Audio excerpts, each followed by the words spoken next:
Hi, this is Grace Fitzpatrick here on behalf of Expert Village. I'm going to talk to you about preventing clogs when you're doing the dishes. One thing you want to be careful about when you're washing the dishes is where your food goes. One thing that often happens is people will be washing some food off dishes and it'll go down into the little sieve, but it won't quite make it through and it'll sit there in that cup for a while and you'll forget about it, and then eventually it ends up in the drain.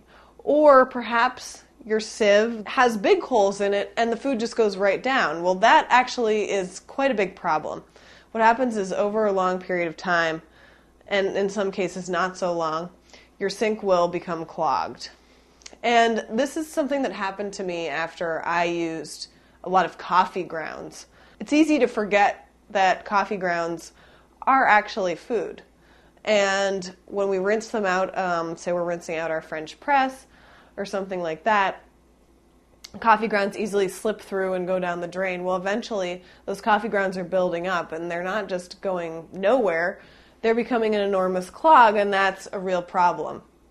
You also want to be careful of putting grease down the drain. This just bad for the pipes. It can eventually eat away at your pipes. And something my mom always used to do is have a little coffee can under the sink. So every time we would make something fried, she would put the grease in there and eventually just throw all that out. And also you just want to be aware of where your food's going and always be either throwing it out into the trash, or if you are thinking about reusing and recycling, you might want to try composting.